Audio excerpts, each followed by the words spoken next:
Geometry Unit 1, Lesson 4, Representing and Describing Transformations. So in this lesson, we want to look at transformations in the coordinate plane. We want to be able to describe them and compare them and see what they keep or preserve or what they don't. So a transformation is a function that changes either the position, the shape, or the size of a figure.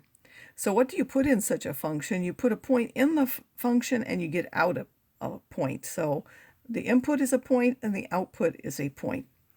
The preimage are all the points in the original figure, and then the image are the output points. There are four types of basic transformations that we're going to look at. We're going to look at translations, reflections, rotations, and dilations. We're not going to give them in function notation. We're going to give them in coordinate notation instead. We're going to start with a point xy and then give what that becomes, a rule that tells what that becomes as an image point. And then we'll also be able to describe them. If we add or subtract values, those are going to cause shifts. If we add them to the x value, they're going to cause horizontal shifts, which are either right or left. And if we add them to the y value, they're going to change them vertically. They're going to shift them up or down. If we multiply by values, those are shrinks or stretches. If we multiply the x, it's a horizontal shrink or stretch, and if it multiplies the y, it's a vertical shrink or stretch. They're shrinks if the value you multiply, the absolute value, we're only talking about the positive number that you're multiplying now, is less than 1, it's a shrink, and if you multiply by a number more than 1, that is a stretch. If you remember from algebra, the x and the y were opposite, but we're not giving it in function notation. This is in coordinate notation, and things for x and y work the same when they're in coordinate notation. So instead of multiplying by a positive number, if we also multiply by a negative number, which means if we include multiplying by a -1, those cause reflections. If we multiply the x-coordinate by a -1, that reflects it over the y-axis, and if we multiply the y by a -1, that will reflect it over the x-axis. So here we have an pre-image shape, and we're going to find what rule and how that gives us the pre-image and how those things are related together. And then we're going to also look at how we could go backwards if we wanted to. So this says we start off with a coordinate rule that says we take an initial point xy and go to x plus 3 and y minus 5. So this right here is our pre-image.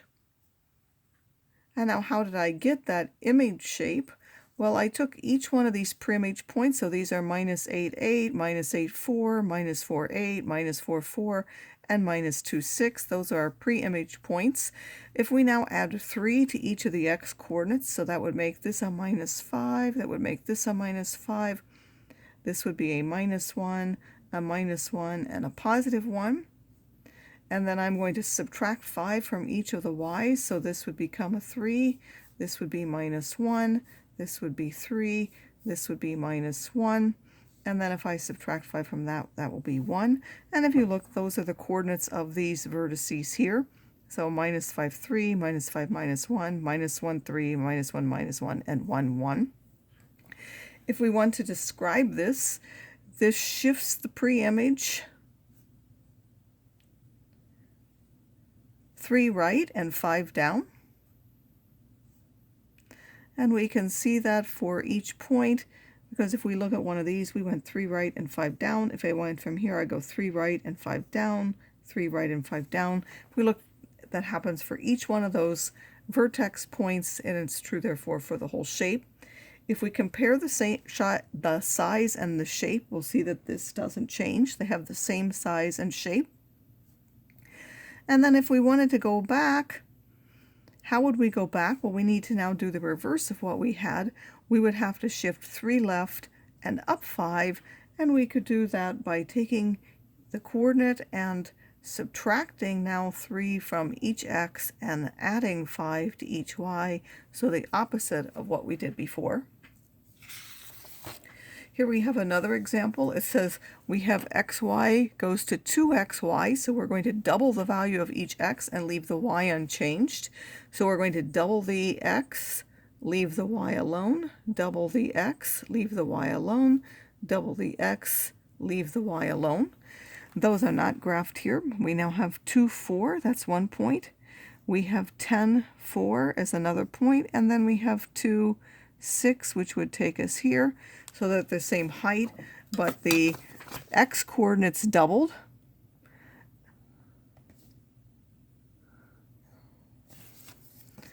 So now what would be the description of that? It changes the x and it doubles it, so that's a stretch. It's changing the x, so that's horizontal. So that's a horizontal stretch of 2, or factor 2.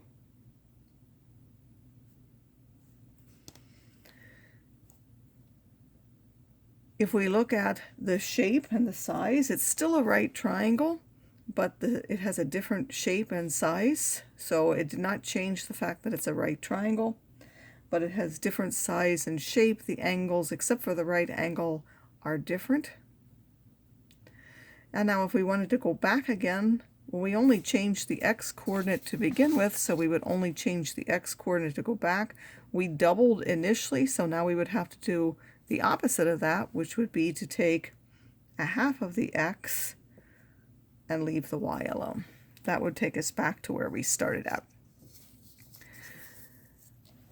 Now, rigid motions, those are the ones like we had in the initial example, where it does not change the size or the shape, only the position. So it moves it from, it would take it and it might move it, it might turn it, but it does not change what the shape looks like in terms of size and shape. It looks all exactly the same. It's just been somehow moved.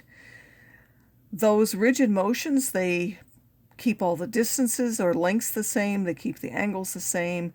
Collinearity stays the same, meaning if 2 points were on a line in the pre-image, they'll also be on a line in the image.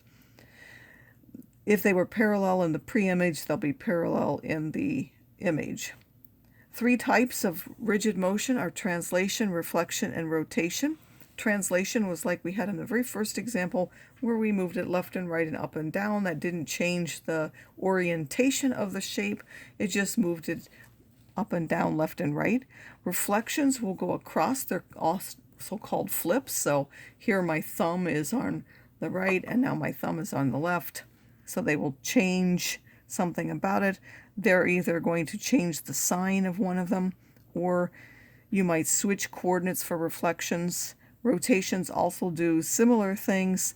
They now twist them and turn them, but they will change, either they will have the coordinates switch places or they will have changed signs that go with them. Non-rigid motions, those do not preserve length or angle measures, and a dilation is an example of a non-rigid motion. A dilation has to multiply both coordinates by the same value, so we can't call this a dilation because we only multiplied the x coordinate by 2.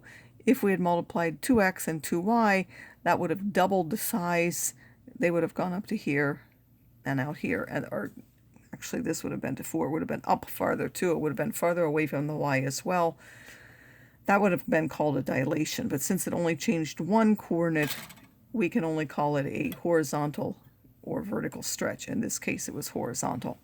So now here we have the pre-image and the image, and we want to figure out the rule that was used, and then we want to look and confirm whether it preserves length and angle measure based on what we see, and whether it's a rigid motion or a non-rigid motion, as we said. So we look here at A, it's the point 1, 1, and then if we look at A prime, that's the point -1, +1. If we look at B, that's at 1, 3.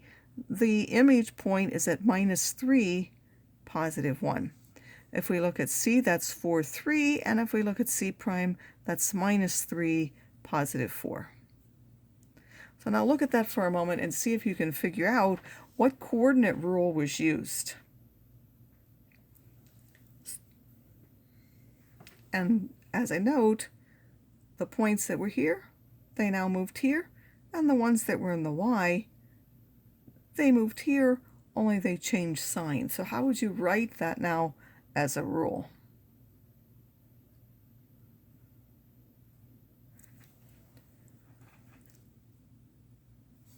So what happened? The X moved into the Y position, so you would put that now in the position of the Y, so whatever was number here moved here. And then this one that was in the Y, it moved in the X position, but it changed sign, so that would be -YX.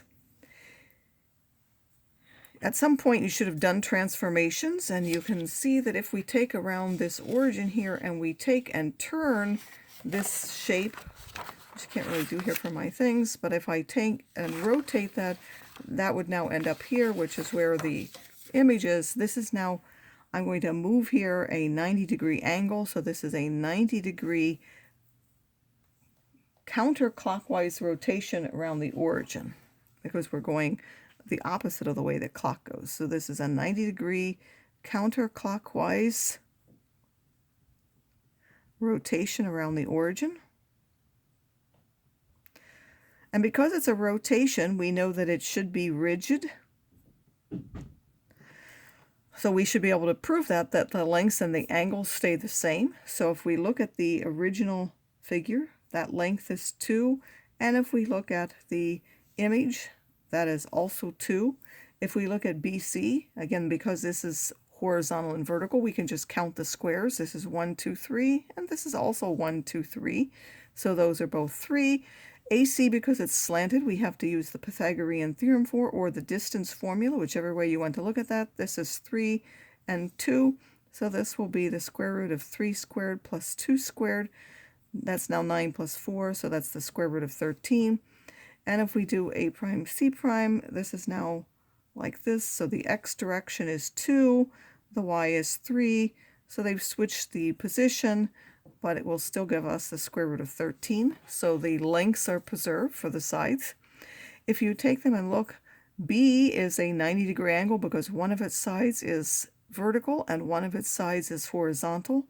That's true in both the image and the pre-image. Those are both 90 degrees. The other ones we would have to measure. Again, this is too small to actually measure the way it is, so you would want to extend. I'm just going to do it for A, and then I'll assume that you could show it for the one at C as well. So I'm going to measure the angles A. That one's a little off there, sorry.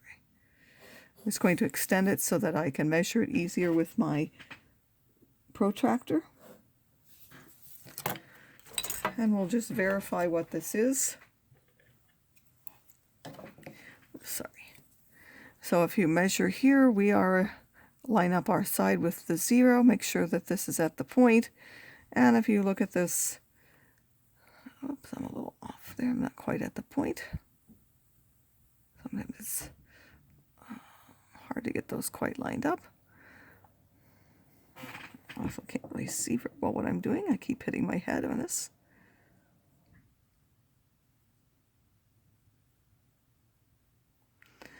This really looks more like 55 degrees. I had it measured as more, so again, I can't really see here what I'm doing, but we'll just take it at the moment as if it's 55 degrees. I probably have something slightly different written on your paper. Again, depending on how accurately they're drawn, you may get different results off by a few degrees. Again, if you're off a little bit.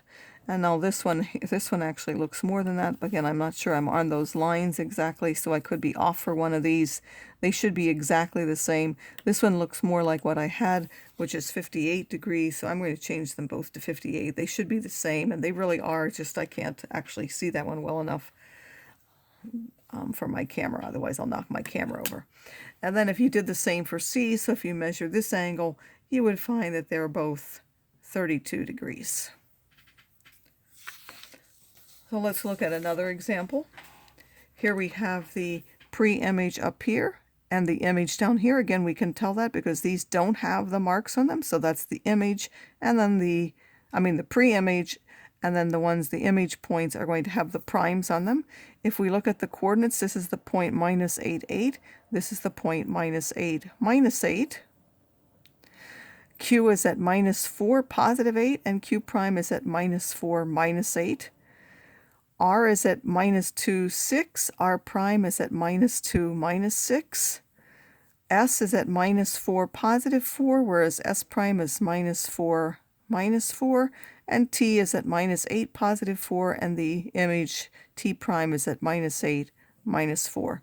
So again, take a moment and see if you can write the rule for that.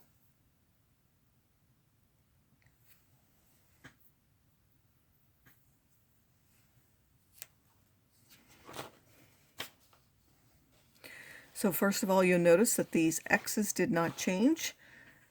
They stayed in exactly the same place. And then what happened to the y-coordinate? Each one of these changed its sign, so that's x minus y.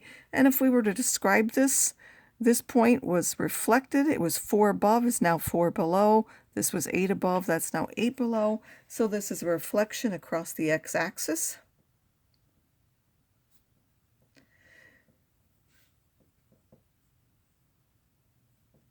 If we were to go across the y, that would preserve the distance this way. So 2 here would be 2 here, 4 here would be 4 here. That would be across the y-axis. PQ is 4 long, we can count that one. TS is also 4 long, we can count that one. PT is also 4 long, we can count that one. QR, if you look and complete it, that's 2 and 2 in the horizontal and vertical, so that's the square root of 2 squared plus 2 squared, which is the square root of 8. That being 4 times 2, so we take the square root, that simplifies to 2 square roots of 2, and RS is exactly the same. This is also 2 by 2, so that will be 2 square roots of 2. If you do P prime and Q prime, you'll see that those are both horizontal segments, yes, which are 4 in length. If you do PT, that P prime, T prime, that will also be 4 in length. And both QR and SR, again, they have 2 and 2 and 2 and 2. So they will also have lengths of 2 square roots of 2 and 2 square roots of 2. And then I already measured these, so it's obvious that P and T are 90 degrees. Because one is horizontal and one is vertical. The one for R you would have to measure, or if you use this triangle, you can see that that's at least approximately so, because the vertical and horizontal or the lines match up with both sides of that. This triangle having a 90-degree angle there. And you could do the same down here. I'll just say that the P prime and T prime, you can tell that those are obviously 90 degrees because one is horizontal and vertical length. And then the R, we could also use the triangle or measure it with our protractor and also tell that's 90 degrees. The other ones we would have to extend the sides and draw them. I'm not going to do that for sake of time, but you could draw those and measure them, and each one of those would also be 135 degrees. We can also tell that because on the coordinate plane, they have exactly the same orientation. This went across 4, and then it went down 3, so it has exactly the same shape. It will have the same angles, so these length and angle measures are preserved. Now, transformations that stretch or compress, also called shrink, those are not rigid because they don't preserve distance, and dilations are one example. Other examples exist, though. For example, if we were just to change one coordinate as opposed to the other. We can still write coordinate rules and we can still use distance formulas. Now we would find that the distances would not be preserved. We could also show that the angles are not preserved. So if we look at F, that's at 4, 1, and then F prime is at 4, 3. If we look at G, this was at 0, minus 3. G prime is at 0, minus 9. H is at minus 2, minus 1, and H prime is at minus 2, minus 3. So now I'll give you a moment again. What would the coordinate rule for that be? So compare these points with these points. What would the rule be that was used?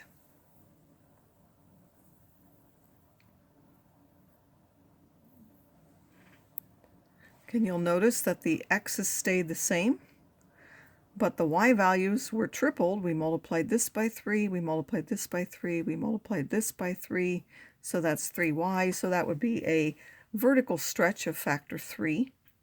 Because it's a stretch, it is not rigid, so we should be able to show that these lengths are not the same.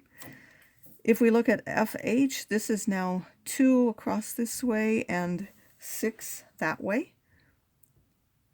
So we have 6 squared plus 2 squared. This is 36 plus 4. That's the square root of 40. That's 4 times 10. So when we take the square root, this becomes 2. We get 2 square roots of 10.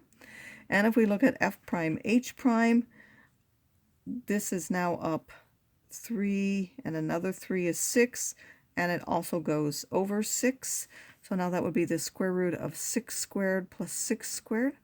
That's the square root of 72. 72 is 36 times 2, so when we take the square root, we get 6 square roots of 2. Those are not the same. Because those lengths are not preserved, the transformation is not rigid.